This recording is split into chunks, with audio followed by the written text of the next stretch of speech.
तो चलिए दोस्तों शुरू करते हैं डोगा और एंथनी की का 2 in 1 विशेषांक ठंडी आग का तीसरा और अंतिम भाग।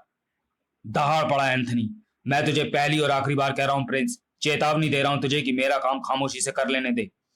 समझने की कोशिश कर। इस वक्त मैं मोनिका को नहीं मार रहा, मैं मार रहा हूं डोगा को, क्योंकि इसकी मौत उसकी सांसों की लड़ियां बिखेर देगी। मैं उसे एक बार में आसान मौत देकर नहीं मारना चाहता, मैं उसे बार बार मारना चाहता हूं, तड़पा तड़पा कर मारना चाहता हूं। उसके शहर में आतंक मचा दूंगा जिसे वह रोक नहीं पाएगा, और ये उसकी मौत होगी। मैं उसके हमदर्द लोगों को अधमरा कर दूंगा, ये भी उसकी मौत होगी। और तब आखिर में उसे मैं मारूंगा। कुत्तों से बहुत प्यार है उसे, उसे भी कुत्ते की मौत मारूंगा। तू मेरे रास्ते से हट जा प्रिंस, इस कब्र को बना लेने दे मुझे। सचमुच पागल हो गया था प्रिंस। परछाई की तरह एंथनी के साथ रहने वाला आज अपने वजूद यानी एंथनी का खूंखार दुश्मन नजर आ रहा था। क्रिंच। तो तू नहीं मानेगा प्रिंस? तब फिर मजबूरी ही समझ मुझे, मैं तेरी भी जान ले लूंगा प्रिंस, तुझे भी खत्म कर डालूंगा। टन। हर वो दीवार गिरा दूंगा जो मेरे और डोगा की दुश्मनी के बीच अपना सीना आगे बढ़ाएगी। एंथनी के हाथ में थबे बोलचे के वार से उछल कर वहां आकर गिरा प्रिंस, जहां तक मोनिका के कदमों के निशानों के सहारे आ पहुंचा था चीता। उफ, ये तो वही कौवा है, मगर ये घायल कैसे हो गया? अपने जख्मों की परवाह ही कहां थी उसे, बेजुबान को। वह तो चीता को ही उस ओर खींच रहा था कि किसी भी तरह बचा ले मोनिका को। ओह, मैं तो समझा था कि ये मुझ पर आक्रमण कर रहा है, मगर ये तो कुछ कहना चाहता है। पर क्या कहना चाहता है ये? यह भी मुझे उस ओर ले जाना चाहता है जिधर मोनिका के पांव के निशान भी जा रहे हैं। कहीं ये मुझे मोनिका का पता तो नहीं दे रहा? वहां तक उसे पहुंचा देने के साथ ही होश खो बैठा था प्रिंस, और बेइंतहा चौंक उठा था चीता। ये कौन है और मोनिका कहाँ है? जरूर इसे पता होगा कि मोनिका कहाँ है। दहाड़ पड़ा चीता। ठहरो! ओह चीता! इससे पहले कि चीता ये समझ पाता कि वो उसे कैसे जानता है, एंथनी प्रलय के समान उस पर टूट पड़ा। मौत भी कभी ठहरी है चीता? उफ! मैं जानता हूं चीता कि तू यहां क्यों आया। तड़ाक! अपनी बहन को बचाने, जिसकी कि मैं यहां जिंदा कब्र बना चुका हूं। एंथनी के मुंह से इतना सुनते ही दहल गया चीता का पूरा जिस्म। कब्र? जिंदा कब्र? कहां? तड़ाक! बता कमीने, कहां कब्र बनाई है तूने मेरी बहन की? सारी कब्रें खोद कर देख ले चीता, क्योंकि मैंने भी सारी कब्रों को खोदने के बाद ही फक उसकी कब्र बनाई है, ताकि कोई ताजी बनी कब्र तक आसानी से ना पहुंच पाए। उसने ठंडी आग में जकड़ दिया था चीता को। ठंडी आग जो जलाती नहीं बल्कि तड़पाती है, बेबस कर डालती है। फर थप। अब तू यहां से टूट टूट कर ही वापस जाएगा चीता। फिर जब तुझसे मिलने डोगा आएगा तब तू उसे बताना कि तुझे एंथनी ने मारा है। एंथनी यानी डोगा की मौत ने। उफ! बुरी तरह चकरा कर ढह गया था चीता। ठीक इसी पल च्यूम की आवाज के साथ खंडहर की एक एक ईंट कौंद गई। च्यूम! धड़ की आवाज के साथ मिट्टी तक में सिरहन दौड़ गई। शाट! धम की आवाज के साथ सहम गई हवा भी। धम! धाड़ की आवाज के साथ चेहरे पर भूकंप लिए सामने खड़ा था डोगा। धौड़! डोगा आ गया एंथनी। अब चीता नहीं बल्कि तू कहेगा कि मुझे डोगा ने मारा है। कुर मोती! डोगा की पुकार पर मोती आ पहुंचा। एंथनी, लाशें कब्रों में ही शोभा देती हैं, और आज मैं तुझे वहीं पहुंचा दूंगा। ओह! तड़प उठा एंथनी, क्योंकि पानी उसकी कमजोरी था।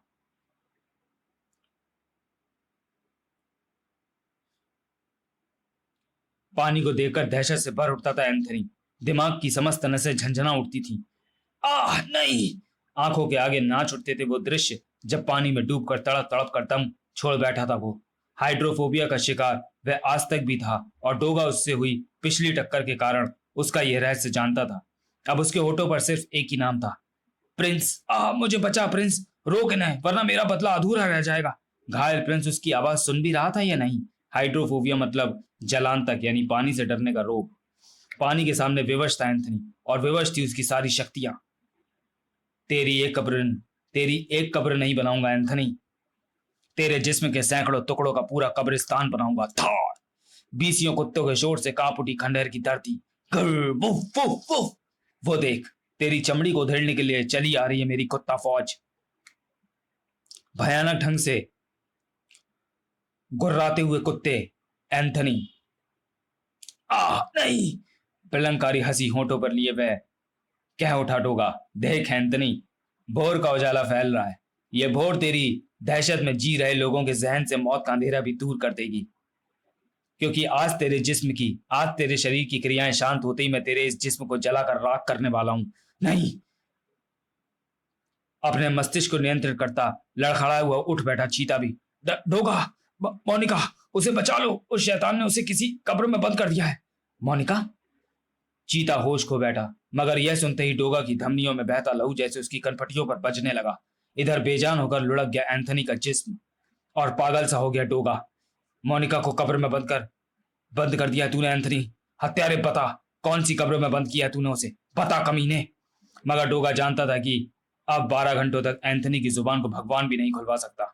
और तब डोगा के आदेश पर कुत्ते एंथनी को छोड़कर वहां फैली उन सैकड़ों कब्रों पर कूद पड़े और मिट्टी को पंजों से कुरेदने लगे। जल्दी करो मेरे कुत्ता मित्रों, मोनिका को कुछ हो गया तो जिंदा नहीं रहेगा डोगा भी। वुफ वुफ काच गुर्र। जुनून सा सवार होता चला जा रहा था उस पर। छाती फटी जा रही थी डोगा की। अब समझ में आ रहा था उसे मौत के उन गुलाबों का रहस्य जो मोनिका उसके लिए लेकर आई थी। वह समझ गया था कि उस पर एंथनी का मनहूस साया पड़ा हुआ था। कितनी कब्रों को खोद पाता वह और उसके मित्र। उफ, तुम कहाँ हो मोनिका, कहाँ हो तुम? बस एक बार बाहर आ जाओ, फिर तुम्हारी आंखों के सामने ही मैं शैतान मुर्दे को अग्नि के सुपुर्द करूंगा। मगर खुद कब्र फोड़कर बाहर कैसे आ जाती मोनिका? उन सैकड़ों कब्रों में से उस कब्र को बता अब उसे सिर्फ एंथनी दे सकता था। और तब उठ खड़ा हुआ डोगा। शायद पूरे एक ज्वालामुखी के सीने में इतना लावा नहीं भरा होगा जितना इस वक्त डोगा के चेहरे पर था। कौन कहता है कि मुर्दा सिर्फ रात में ही जिंदा होता है? आज मुर्दे को दिन में भी जिंदा होना पड़ेगा। और उस ओर निगाहें जाते ही डोगा का दिमाग भक्क से उड़ गया। अरे कहां गया मुर्दा? मुर्दा यहां था, उस पारदर्शक साए के कब्जे में, जो कि सजा का था। डोगा का ध्यान लाश की तरफ नहीं था। अवसर पाते ही मैं लाश उड़ा लाई। प्रिंस, तूने सही वक्त पर रूपनगर पहुंचकर एंथनी के बारे में खबर दे दी, वरना आज अनर्थ हो जाता। काऊ। खंडहर के बाहर एक एम्बुलेंस उनके लिए प्रतीक्षारत थी। सजा लाश ले आने में कामयाब हो गई। एंथनी की लाश को एम्बुलेंस की पिछली सीट पर लेटाने के साथ ही सजा प्रवेश कर गई अपनी बॉडी में। चलो इतिहास, जल्दी करो, अब यहाँ रुकना ठीक नहीं होगा। मगर एंथनी की आत्मा का क्या होगा? वो तो अभी उसी खंडहर में ही होगी। वो अपने जिस्म तक कैसे पहुंचेगी? वेणु अपनी आत्मा को तंत्रों मंत्रों की शक्ति से अपने शरीर से अलग करके मनचाहा काम ले सकती है। उसे मैं अपनी शक्ति से उसके जिस्म तक पहुंचाऊंगी।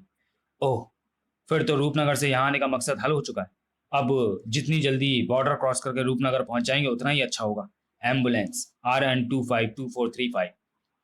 सब कुछ जितना आसान समझ रहे थे वे, क्या वाकई उतना था भी?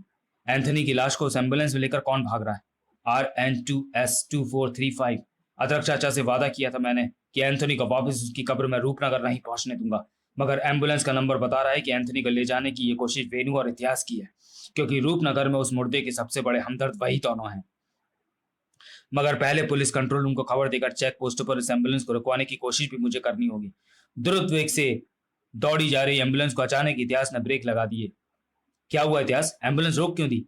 चेक पोस्ट पर चेकिंग हो रही है। पुलिस की निगाहों से हम एंथनी की लाश को छुपा नहीं पाएंगे। दूसरे रास्ते से जाएंगे। दूसरे रास्ते पर भी पुलिस की सख्त नाकाबंदी थी। एक तीसरा रास्ता और भी मैं जानता हूं। उम्मीद है कि वहां हमारा सामना इस उलझन से नहीं होगा। मगर इस उलझन के बारे में तो दोनों में से किसी ने भी नहीं सोचा था। ओह, यहाँ तो और भी बड़ी मुसीबत खड़ी है। एम्बुलेंस को वापस घुमाओ इतिहास, वरना ये खूंखार कुत्ते हमें यहाँ से आगे नहीं बढ़ने देंगे। वुफ वुफ कुर्र वुफ वुफ। तुम्हारे निकलने के तमाम रास्ते में बंद कर दूंगा इंस्पेक्टर इतिहास। तुम एंथनी की लाश यहाँ से लेकर नहीं जा सकते। उफ, कुत्तों से पूछा छूटा। फिलहाल मैं एम्बुलेंस को वापस उसी खंडर में ले जा रहा हूँ वेनू, क्योंकि डोगा सपने में भी नहीं सोचेगा कि हम वापस वहां भी जा सकते हैं। मुझे फिक्र इस बात की है कि सूर्यास्त होने को है। अगर एंथनी जिंदा होकर फिर नगर में हंगामा मचाएगा तो क्या हम उसे रोक पाएंगे? अगर नहीं रोक पाए तो डोगा से उसका सिर फिर टकराव होगा। और मैं एंथनी की डोगा से दुश्मनी की वजह के बारे में सोच रही हूँ।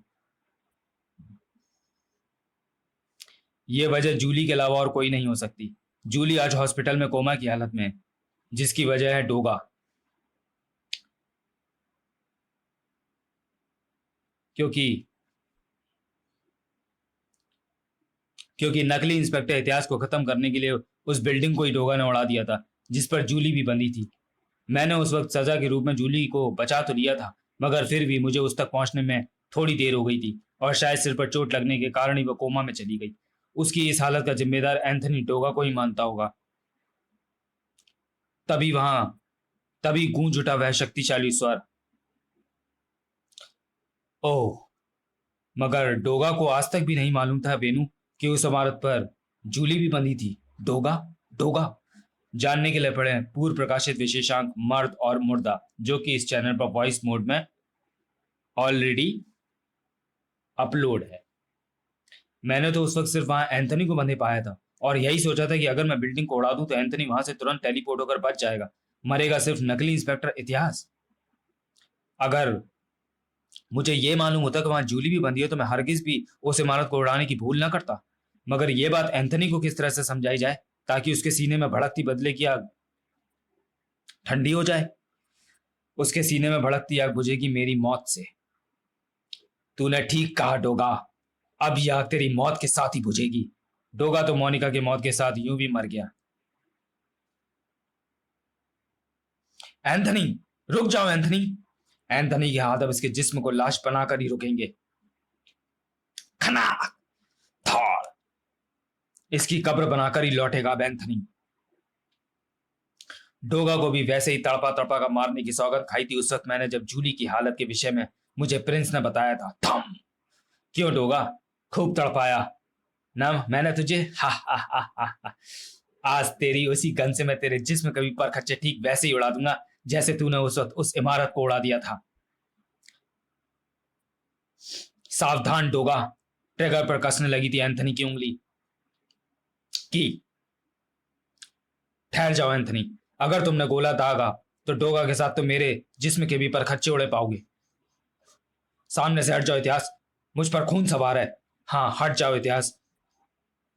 जिस बारूद से डोगा बचपन से खेलता आया है उससे ये डोगा को नहीं डरा सकता। ये मुझे मार तो नहीं सकता था पर डोगा अपनी मोनिका से बिछड़कर जीना भी नहीं चाहता। पर एक बात तुम जान लो एंथनी, जो कुछ भी हुआ वो अनजाने में हुआ। डोगा कुछ भी कर सकता है पर किसी की जुदाई का कारण नहीं बन सकता। हाँ एंथनी, डोगा ठीक कहता है। जूली को डोगा ने घायल नहीं किया, उसने मेरे हमशक्ल को खत्म करने के लिए ही बिल्डिंग उड़ाई थी। वो नहीं जानता था कि जूली भी उस बिल्डिंग में कैद है। लेकिन फिर भी तुम खून करना चाहो तो कर डालो। बदले की आग में तुम अपनी इस मुर्दा जिंदगी के असली मकसद को भी भूल गए लगते हो।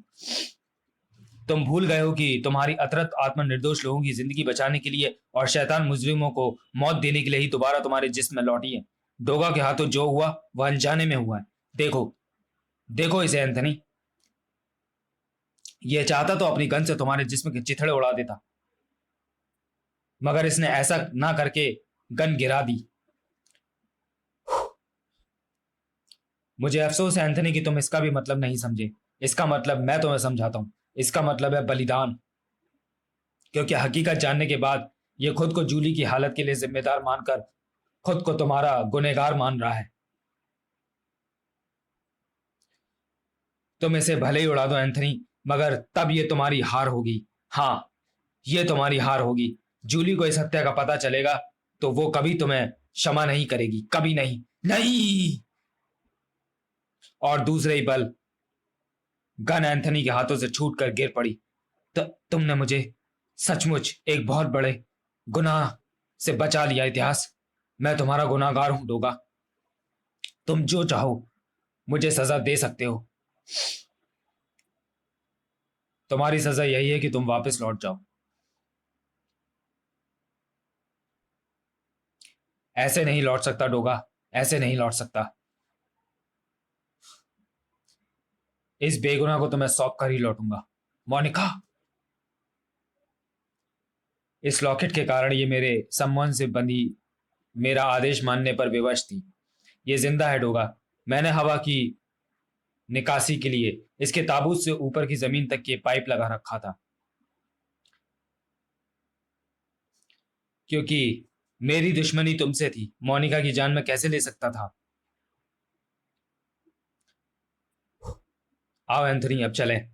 डॉक्टर ने तुम्हारी जूली को खतरे से बाहर बता दिया था। समाप्त। मस्त कॉमिक्स है। तो चलिए दोस्तों, वीडियो को यहीं समाप्त करते हैं और मिलते हैं डोगा की अगली कॉमिक्स खाकी और खद्दर में। तब तक के लिए धन्यवाद।